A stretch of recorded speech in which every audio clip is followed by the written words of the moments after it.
Hi students, in the video la நம்ம 12th standard computer science chapter 5 Python Variablesand Operators ல ரொம்ப முக்கியமான ஒரு டாபிக் பார்க்க போறோம். அது ஆபரேட்டர்ஸ். இந்த பர்టిక్యులர் வீடியோல நம்ம மூணு ஆபரேட்டர் பத்தி பார்க்க போறோம். Arithmetic operator, assignment operator and conditional operator. இந்த மூணு ஆபரேட்டருமே ரொம்ப இம்பார்ட்டன்டான ஆபரேட்டர்ஸ். ஓகே, ஸோ அதில் பார்க்கலாம் without further delay. Arithmetic operators அப்படின்னா நம்ம பேசிக் கால்குலேஷன் பண்ணுற ஆப்ரேட்டர்ஸ் எல்லாமே arithmetic operators. Addition, subtraction, multiplication, division model, இது பேர் டிவிஷன் மாடல். இதெல்லாம் வந்து அரித்மெட்டிக் ஆப்ரேட்டர்ஸ். ஓகே, ஸோ இதில் வந்து பார்த்திங்க அப்படின்னா இதுக்கு கண்டிப்பாக மீனிங் எழுதணும். எழுதிட்டு அதுக்கப்புறம் தான் எக்ஸாம்பிள் ப்ரோக்ராம் கொடுக்கணும். So it is a mathematical operator. ஆமாம், இதெல்லாம் mathematical operator. Okay, that takes two operand, ரெண்டு வேல்யூ, அட்லீஸ்ட் ரெண்டு வேல்யூ வச்சு எடுத்துக்கும். Okay, and performs arithmetic calculation on them. அந்த ரெண்டு வேல்யூ வச்சு அடிஷன் பண்ணுறதோ, சப்ராக்ஷன் பண்ணுறதோ, மல்டிப்ளிகேஷன் பண்ணுறதோ, டிவிஷன் பண்ணுறதோ, டிவிஷன் மாடலோ, இந்த மாதிரி ஏதாவது ஒரு அரித்மெட்டிக் ஆப்ரேஷன்ஸை பெர்ஃபார்ம் பண்ணும் அந்த ரெண்டு ஆப்பரண்ட் வச்சு. இதை தான் அங்கே சொல்லியிருக்கிறது. ஸோ அதுக்கப்புறம் வந்து பார்த்தீங்கன்னா எக்ஸாம்பிள் ப்ரோக்ராம். எக்ஸாம்பிள் ப்ரோக்ராம் எடுத்துக்கிட்டோம் அப்படின்னா சம்டைம்ஸ் வந்து பார்த்தீங்கன்னா உங்களுக்கு ப்ரோக்ராம் அவங்களே கொடுத்துட்டு அவுட்புட் மட்டும் எழுத சொல்லுவாங்க. அப்படி கொடுத்தாங்கன்னா ரொம்ப ஈஸி. ஓகே, அப்படி இல்லைன்னா என்ன பண்ணுவாங்க, அரித்மெட்டிக் ஆப்ரேட்டர்னா என்னன்னு எழுதிட்டு ஒரு எக்ஸாம்பிள் கொடுங்க அப்படின்னு சொன்னால் நீங்கள் தான் வந்து பார்த்தீங்கன்னா ப்ரோக்ராம் எழுதி ஆகணும். ஓகே, ஸோ அதுக்காக தான் இந்த ப்ரோக்ராம் கொடுத்துருக்கேன். ஸோ உங்களுக்கு பைத்தான் ப்ரோக்ராம் எப்படி ப்ரொசீட் பண்ணணும் அப்படின்றதெல்லாம் நான் வீடியோ போட்டிருக்கேன். அதை வந்து பார்த்தீங்கன்னா மிஸ் பண்ணாமல் பாருங்கள்.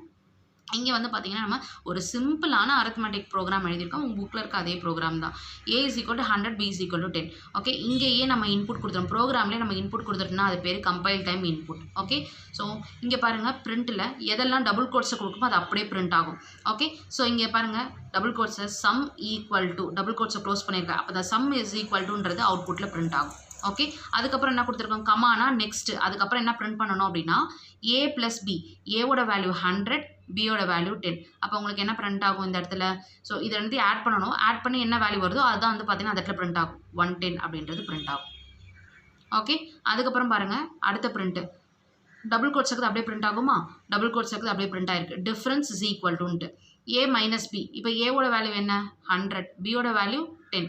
இப்போ வேல்யூ என்ன வரும்? 90. Okay, this is very simple. And next பாருங்கள், பிரிண்ட்டு ப்ராடக்ட் ஈக்குவல் டு, இது டபுள் கோட்ஸுக்கு அப்படியே பிரிண்ட் ஆகும். ப்ராடக்ட் ஈக்குவல் டு, டபுள் கோட்ஸுக்கு அப்படியே பிரிண்ட் ஆகிடுச்சு. A * B. இந்த ஆஸ்ட்ரிக்னா மல்டிப்ளிகேஷன் உங்களுக்கு தெரியும். ஓகே, 100 × 10 எவ்வளோ வரும்? 1000. ஓகே, ஸோ அதுக்கப்புறம் வந்து பார்த்தீங்கன்னா print quotient is equal to A/B. So நீங்கள் வந்து பார்த்தீங்கன்னா 100 10ஆல் டிவைட் பண்ணணும். ஓகே, இப்படி பண்ணும்போது கோஷன்ட்டு ரிமைண்டர் இதெல்லாம் உங்களுக்கு தெரிஞ்சது தான். நீங்களாம் வந்து ஸ்மாலர் கிளாஸஸில் படிச்சிருப்பீங்க. ஸோ கோஷன்ட் என்ன வரும் அப்படின்னு பார்த்தீங்க அப்படின்னா, ஸோ 10ன்றது உங்களுக்கு கோஷன்ட்டாக கிடைக்கும். ஓகே, அதுக்கப்புறம் பாருங்கள், print remainder is equal to, remainder ஈக்குவல்ன்றது அப்படியே பிரிண்ட் ஆகும். இங்கே பாருங்கள், ஏவோட வேல்யூ 100 மாடுலோ 30. ஓகே, அப்போ 100 மாடுலோ 30னா நீங்கள் டிவைட் பண்ணணும்.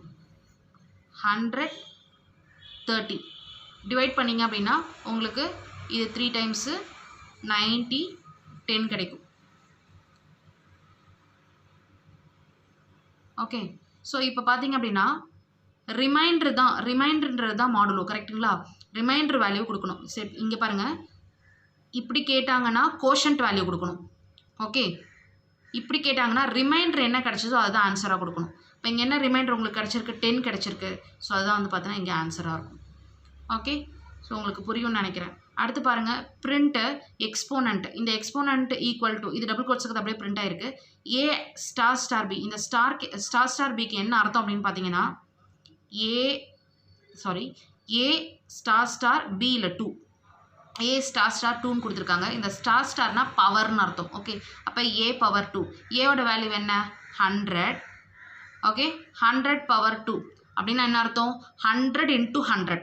ஓகே, 100 × 100 பண்ணிங்க அப்படின்னா உங்களுக்கு 10,000 கிடைக்கும். கரெக்டுங்களா? 10,000. 4 zeros வரணும். அதுக்கப்புறம் பாருங்கள், பிரிண்ட்டில் ஃப்ளோர் டிவிஷன். இந்த ஃப்ளோர் டிவிஷன் எப்படி பண்ணணும் அப்படின்னு பார்த்தீங்கன்னா A/30. ஓகே, இதை வந்து பார்த்தீங்கன்னா உங்களுக்கு ஆல்ரெடி நான் இங்கே டிவைட் பண்ணி காமிச்சிருக்கேன். இப்போ பாருங்கள், 30யை 100ல் வந்து பார்த்தோன்னா 3 டைம்ஸ் 90 10 கிடச்சிச்சு. இப்போ நான் ஒரு பாயிண்ட் வச்சுட்டு மறுபடியும் ஒரு 0 போட்டேன் அப்படின்னா மறுபடியும் 3 90. இந்த டிவிஷன்லாம் உங்களுக்கு நல்லா தெரியும். ஓகே, ஸோ மறுபடியும் வந்து பார்த்தீங்கன்னா உங்களுக்கு 10 கிடைக்கும். ஃப்ளோர்னா என்ன அர்த்தம்னா டெசிமல் பாயிண்ட்டுக்கு முன்னாடி இருக்க வேல்யூவை மட்டும் எடுத்துக்கிட்டிங்கன்னா அது பேர் தான் ஃப்ளோர். ஓகே, டெசிமல் பாயிண்ட்டுக்கு முன்னாடி இருக்க வேல்யூவை மட்டும் எடுத்துக்கிட்டு அது பேர் ஃப்ளோர். இப்போ இதில் வந்து பார்த்தீங்கன்னா ஏவோட வேல்யூ 100, 30ஆல் நான் வந்து டிவைட் பண்ணுறேன். டிவைட் பண்ணும்போது கோஷன்ட்டில் டெசிமல் பாயிண்ட்டுக்கு முன்னாடி இருக்க வேல்யூ என்ன இருக்குது? 3. அப்போ 3 தான் வந்து பார்த்தீங்கன்னா ஃப்ளோர் டிவிஷனோட வேல்யூ. ஓகே, ஸோ ஐ திங்க் உங்களுக்கு இது புரியும்னு நினைக்கிறேன். இதில் வந்து பார்த்தீங்கன்னா உங்களுக்கு புதுசாக இருக்கிறது நம்ம எக்ஸ்போனண்ட் புதுசாக இருக்கும், ஃப்ளோர் டிவிஷன் புதுசாக இருக்கும். மற்றதெல்லாம் வந்து பார்த்தீங்கன்னா which is very very simple. And next நம்ம பார்க்க போகிறது என்ன அப்படின்னு பார்த்தீங்கன்னா அசைன்மெண்ட் ஆப்ரேட்டர். அசைன்மெண்ட் ஆப்ரேட்டர்னா என்னென்னா ஈக்குவல் டு தான் அசைன்மெண்ட் ஆப்ரேட்டர். இது கூட வந்து பார்த்தீங்கன்னா அரித்மெட்டிக் ஆப்ரேட்டர்ஸ் கூட வந்து பார்த்தீங்கன்னா ஈக்குவல் டு யூஸ் பண்ணுறோம் அப்படின்னா அதுவும் அசைன்மெண்ட் ஆப்ரேட்டர்ஸ் தான். Plus is equal to, minus is equal to, ஆஸ்ட்ரிக் is equal to, slash is equal to, double star is equal to, இது எல்லாமே அசைன்மெண்ட் ஆப்ரேட்டர்ஸ் தான். இங்கே அதோட மீனிங் எழுதியிருக்கேன் பாருங்கள். Equal to is a simple assignment operator to assign values to the variable. இப்போ ஏ equal to 5ன்னு சொல்கிறேன். Okay, இப்படி சொன்னோம் அப்படின்னா இந்த 5 value is assign to A. இதுதான் அந்த assignment operator. Okay, which is very simple. So அதுக்கு ஒரு ப்ரோக்ராம் கொடுத்துருக்கோம் பாருங்கள். இந்த எக்ஸாம்பிள் ப்ரோக்ராமில் X is equal to int, அந்த இன்ட்டு ஏன் கொடுத்துருக்கோன்றது அப்புறம் சொல்கிறேன். X is equal to input. Input user கிட்டேருந்து வாங்குறீங்கன்னா இன்புட்ன்ற ஃபங்க்ஷன் யூஸ் பண்ணணும், built in function. Enter value X. Okay, double quotes இருக்குது அப்படியே பிரிண்ட் ஆகும். ஸோ அப்போ வந்து பார்த்தீங்கன்னா ஃபஸ்ட்டு எடுத்த உடனே அவுட்புட் ஸ்க்ரீனில் என்ன பிரிண்ட் ஆகும் அப்படின்னு பார்த்தீங்கன்னா என்டர் வேல்யூ எக்ஸ் கோலன். இப்போ யூசர் வந்து பார்த்தீங்கன்னா 10 கொடுக்குறாங்கன்னு வச்சுப்போமே, 10. இப்போ இனிமேல் எக்ஸோட வேல்யூ 10. ஓகே, ஸோ ஏன் நம்ம இங்கே இன்ட்டு யூஸ் பண்ணியிருக்கோம் அப்படின்னு பார்த்தா இது இன்புட் வாங்குறதுக்கு மட்டும். எப்பயுமே பைத்தானில் இன்டர்பிரிட்டர்னு ஒருத்தர் இருக்கா, அவர் தான் வந்து பார்த்தீங்கன்னா கம்பைல் பண்ணி உங்களுக்கு அவுட்புட் கொடுப்பாரு. ஓகே, ஸோ அந்த இன்டர்பிரிட்டர் வந்து பார்த்தீங்கன்னா எல்லா இன்புட்டையும் ஸ்ட்ரிங்காக மட்டும்தான் எடுத்துக்கும். ஆனால் நம்ம இப்போ வந்து பார்த்தீங்கன்னா ஒரு இன்டீஜர் வேல்யூ வச்சு பண்ணுறோம், கரெக்டுங்களா?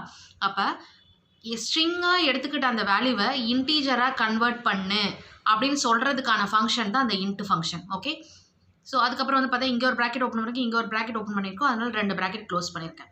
ஓகே, ஸோ ஐ திங்க் உங்களுக்கு இது புரியும்னு நினைக்கிறேன். இப்போ நமக்கு எக்ஸில் என்ன வேல்யூ இருக்குது அப்படின்னு பார்த்தீங்கன்னா 10 ஸ்டோர் ஆகிருக்கும். ஓகே, அதுக்கப்புறம் பாருங்கள் print X is equal to, எக்ஸோட வேல்யூ என்னது 10. அப்போ எக்ஸோட வேல்யூ இங்கே 10, எக்ஸ் இஸ் ஈக்குவல் 10 அப்படின்னு அவுட்புட் வரும். அடுத்து பாருங்கள் X plus is equal to 20. இதை எப்படி புரிஞ்சுக்கணும் அப்படின்னு பார்த்தீங்கன்னா X is equal to X plus 20 அப்படின்னு புரிஞ்சுக்கணும். Okay, X plus is equal 20, X is equal to X plus 20ன்னு புரிஞ்சுக்கணும். ஓகே, இப்போ லாஸ்ட்டாக எக்ஸோட வேல்யூ என்ன இருந்துச்சு 10, 10 + 20 30.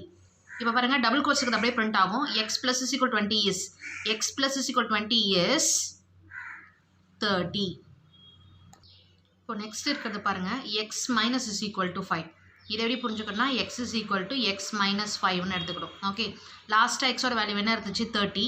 அப்போ 30 - 5 எவ்வளோ 25, கரெக்டுங்களா? அப்போ இங்கே டபுள் கோட்ஸுக்கு அப்படியே பிரிண்ட் ஆகும். X minus is equal to 5 is, X minus is equal 5 is, எக்ஸோட வேல்யூ கடைசியாக என்ன இருந்துச்சு 30 - 5 எவ்வளோ 25. அப்போ அந்த 25 தான் உங்களுக்கு இந்த இடத்துல பிரிண்ட் ஆகும். ஓகே, அதே போல் x asterisk is equal to 5. இதை எப்படி புரிஞ்சுக்கணும் x is equal to x asterisk 5. Okay, கடைசியாக வந்து 25 வேல்யூ கிடச்சிச்சு. 25 × 5 எவ்வளோ வேல்யூ 125. ஓகே, ஸோ அப்போ இந்த டபுள் கோட்ஸுக்கு அப்படியே பிரிண்ட் ஆகும். X asterisk is equal to 5 okay is 125. S asterisk is equal to 5 is 125. ஒரு லைன் புரிஞ்சால் போதும், மற்றதெல்லாம் அப்படியே நீங்களே எழுதுறது தான். X is equal to X slash 2. Okay, so இது எப்படி புரிஞ்சுக்கணும் அப்படின்னு பார்த்தீங்கன்னா உங்களுக்கு எக்ஸ் இஸ் ஈக்குவல் கடைசி எக்ஸோட வேல்யூ என்னன்னு இது கேரி ஃபார்வர்ட் ஆகுது பார்த்தீங்களா. கடைசியாக வேல்யூ என்ன எக்ஸோட வேல்யூ இருந்துச்சோ 125. முன்னாடி இந்த 10 வேல்யூ எடுத்துகிட்டு வந்து எழுதக்கூடாது. ஓகே, கடைசியாக எக்ஸோட வேல்யூ என்ன அப்டேட் ஆகுதோ அதுதான். இதுதான் அசைன்மெண்ட் ஆப்ரேட்டர். ஓகே, இதில் இந்த அசைன்மெண்ட் ஆப்ரேட்டருக்கு பியூட்டியே இதுதான். Okay, X is equal to 125 / 2.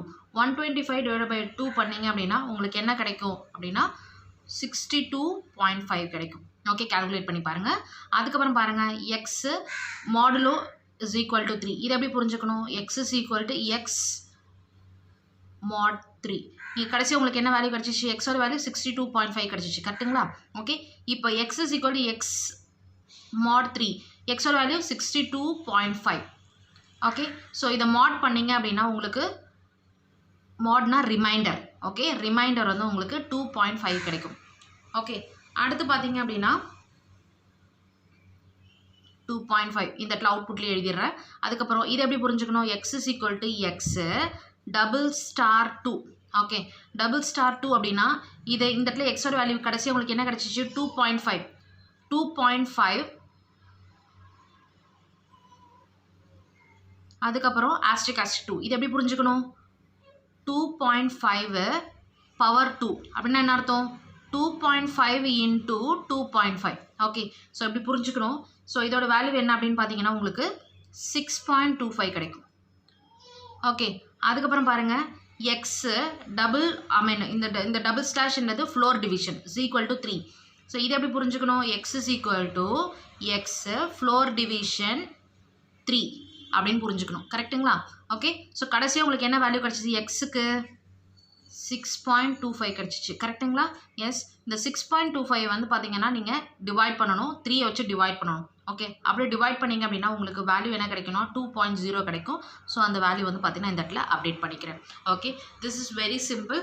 உங்களுக்கு டிவிஷனு, மல்டிப்ளிகேஷன் இதெல்லாம் வந்து பார்த்தீங்கன்னா நீங்கள் பண்ணாலே இது இந்த அசைன்மெண்ட் ஆப்ரேட்டரில் ரொம்ப கவனிக்க வேண்டியது என்ன அப்படின்னா, இங்கே எக்ஸோட வேல்யூ ஃபஸ்ட்டு 10 இருந்துச்சு, அப்புறமா 25 ஆகுது, அப்புறமா அப்புறமா 30 ஆச்சு, அதுக்கப்புறம் 25 ஆச்சு, அதுக்கப்புறம் 125, அதுக்கப்புறம் 62.5, அதுக்கப்புறம் வந்து பார்த்தீங்கன்னா 2.5, அதுக்கப்புறம் வந்து பார்த்தீங்கன்னா 6.25, அதுக்கப்புறம் 2.0. ஸோ இது மாதிரி கடைசியாக இருக்கிற எக்ஸ் வேல்யூ தான் எடுத்துக்கணும். ஃபஸ்ட்டு இருந்துச்சு இல்லையா, அந்த வேல்யூ எடுத்துகிட்டு வந்து இந்த இடத்துல வந்து பார்த்தீங்கன்னா கால்குலேட் பண்ணக்கூடாது. இங்கே தான் எக்ஸோட வேல்யூ 10. ஓகே, அதுக்கப்புறம் ஆட் பண்ணும்போது என்ன ஆயிடுச்சு? எக்ஸோட வேல்யூ 30 ஆயிடுச்சு. அதுக்கப்புறம் வந்து பார்த்தா மைனஸ் பண்ணும்போது எக்ஸோட வேல்யூ 25 ஆயிடுச்சு. இப்போ எக்ஸோட வேல்யூ என்னன்னு கேட்டால் 25 தான் சொல்லணுமோ தவிர 10ன்னு சொல்லக்கூடாது. Okay, this is the assignment operator. And next நம்ம பார்க்க போகிறது என்னன்னா conditional operator. Okay, conditional operator அப்படின்றதுக்கு இன்னொரு பேர் இருக்குது, which is nothing but the ternary operator. Conditional ஆப்ரேட்டருக்கு இன்னொரு பேர் ternary operator. that evaluates something based on the condition being true or false. இதில் ஒரு கண்டிஷன் இருக்கும், அந்த கண்டிஷன் ட்ரூவாக இருந்ததுன்னா ஒரு ஆன்சர் இருக்கும், ஃபால்ஸாக இருந்தால் ஒரு ஆன்சர் இருக்கும், அவ்வளோதான். இது பேர் தான் கண்டிஷனல் ஆப்ரேட்டர். கண்டிஷனல் நாங்கள் பேர் வந்துருச்சு, அப்போ கண்டிஷன் கண்டிப்பாக அந்த இடத்துல இருக்குன்னு அர்த்தம். ஓகே, ஸோ இதுக்கு வந்து பார்த்தீங்கன்னா condition operator is also known as ternary ஆப்ரேட்டர்னு எழுதினாலே ஒரு மார்க் கொடுத்துருவாங்க. ஓகே, இது ஒரு 3 மார்க் கொஸ்டின் அப்படின்னு ஒரு வருதுன்னு வச்சுக்கோங்களேன். இப்படி எழுதிட்டு நீங்கள் இந்த condition operator is also known as ternary ஆப்ரேட்டர்னு இதோட முடிச்சுட்டு சின்டாக்ஸ் ஒரு ப்ரோக்ராம் இப்போ மட்டும் எழுதினாலே இதுக்கு ஒரு மார்க், இதுக்கு ஒரு மார்க், இதுக்கு ஒரு மார்க், 3 மார்க் ஈஸியாக கொடுத்துருவாங்க. ஓகே, ஸோ இதோட சின்டாக்ஸ் பார்க்கலாம். ஒரு வேரியபிள் பேர் கொடுக்கணும், வேரியபிள் நேம்னா உங்களுக்கு என்னன்னு தெரியும். அதுக்கப்புறம் பாருங்கள், இந்த இடத்துல ட்ரூவாக இருந்தால் இங்கே ஒரு ஆன்சர் இருக்கும், அது வந்து பார்த்தீங்கன்னா பிரிண்ட் ஆகணும். ஓகே, அதுக்கப்புறம் வந்து ஒரு இஃப் கண்டிஷன் கொடுத்துருப்போம். ஓகே, உங்களுக்கு கண்டிஷன் என்னன்னு தெரியும். If a greater than b less than b, இது பேர் தான் கண்டிஷன், வேறு ஒன்றும் இல்லை. ஓகே, இல்லை a equal to 0, a equal to 10, இது மாதிரி ஏதாவது ஒன்று சொல்கிறோம், அது பேர் தான் test expression. Okay, if condition கொடுத்துட்றோம். ஓகே, ஒரு வேளை இந்த எக்ஸ்பிரஷனை ட்ரூவாக இருந்தால் இதை பிரிண்ட் பண்ணணும். ட்ரூவாக இருந்தால் இங்கே என்ன சொல்கிறோமோ அது பிரிண்ட் ஆகணும். ஒரு வேளை இந்த எக்ஸ்பிரஷன் ஃபால்ஸாக இருந்தால், ஓகே, அதை தான் இங்கே எல்ஸில் கொடுத்துருக்காங்க. ஓகே, ஃபால்ஸாக இருந்தால் இங்கே என்ன சொல்லிக்கணுமோ அது பிரிண்ட் ஆகும். இதான் இந்த சின்டாக்ஸ். ஓகே, இப்போ இந்த எக்ஸாம்பிள் பாருங்கள், உங்களுக்கு புரியும். a, b is equal to 30, 20. இப்படி இதை எப்படி புரிஞ்சுக்கணும் அப்படின்னா, ஃபஸ்ட்டு வேல்யூ என்னதுன்னா ஏக்கு, அப்போ ஏவோட வேல்யூ 30. செகண்ட் என்ன இருக்குது 20, இதுதான் வந்து பார்த்தா பியோட வேல்யூ. இப்படி கூட நம்ம வந்து பார்த்தீங்கன்னா வேல்யூவை ரெப்ரசன்ட் பண்ணலாம். ஓகே, இங்கே பாருங்கள், இதுதான் வேரியபிள் நேம். ஓகே, இங்கே சொல்லியிருக்கோம்ல வேரியபிள் நேம். அதுக்கப்புறம் இந்த இடத்துல ஏ பிரிண்ட் பண்ண சொல்கிறேன். ஏல என்ன வேல்யூ இருக்குது 30, அது அப்படி அது வந்து அந்த இடத்துல வந்து பார்த்தா ரீப்ளேஸ் பண்ணுங்கள். இஃப் நான் சொன்னேன் இல்லைங்க, if test expression, if A less than B, ஏவோட வேல்யூ என்ன 30, பியோட வேல்யூ என்ன 20. ஓகே, எல்ஸ் பியோட வேல்யூ இந்த இடத்துல என்ன இருக்குது 20. இங்கே கண்டிஷன் ட்ரூவா ஃபால்ஸா? 30 less than 20 கண்டிஷன் வந்து ஃபால்ஸ் ஆகிடுச்சு. ஃபால்ஸாக இருந்துச்சுன்னா என்ன பிரிண்ட் ஆகணும்? மின் இஸ் ஈக்குவல் டு மின் ஈக்குவல் டு உங்களுக்கு ஏ பிரிண்ட் ஆகாது. கரெக்டாக? ஏன்னா கண்டிஷன் ஃபால்ஸ் ஆச்சு. கண்டிஷன் ட்ரூ ஆனால் தான் ஏ பிரிண்ட் ஆகணும். ஓகே, கண்டிஷன் இந்த இடத்துல என்ன ஆயிடுச்சு? ஃபால்ஸ் ஆயிடுச்சு. ஃபால்ஸ் ஆயிடுச்சுன்னா என்ன பிரிண்ட் ஆகணும்? பி தான் பிரிண்ட் ஆகணும். இப்போ இந்த இடத்துல என்ன ஆன்சர் அப்படின்னா மின் வந்து 20 அப்படின்றத ஆன்சர். ஓகே, எப்போ அது பிரிண்ட் பண்ணிக்கலாம்? Print min is equal to double quotes இருக்குது, அப்படியே பிரிண்ட் ஆகுமா? அப்போ மின் இஸ் ஈக்குவல் டு இங்கே என்ன இருக்குது? மின்னோட வேல்யூ 20, மின்னோட வேல்யூ 20 இருக்குது, அது 20 அந்த இடத்துல பிரிண்ட் ஆகும். Okay, this is very simple. உங்களுக்கு இந்த கண்டிஷன் ஆப்ரேட்டர்ஸ் புரிஞ்சிருக்கும் அப்படின்னு நான் நம்புகிறேன். அதே போல் assignment operator and arithmetic operators கொஞ்சம் அண்டர்ஸ்டாண்ட் பண்ணிக்கிட்டிங்கன்னா, ரொம்ப சிம்பிளான ப்ரோக்ராம் தான் கொடுத்துருக்கேன். ஸோ கொஞ்சம் அண்டர்ஸ்டாண்ட் பண்ணிக்கிட்டா ஈஸியாக உங்களுக்கு புரியும். ஸோ ஐ திங்க் உங்களுக்கு இந்த வீடியோ பிடிச்சிருக்கும்னு நம்புகிறேன். பிடிச்சிருந்துச்சுன்னா சப்ஸ்கிரைப் பண்ணுங்கள் and press the bell icon for getting the notification. Thank you.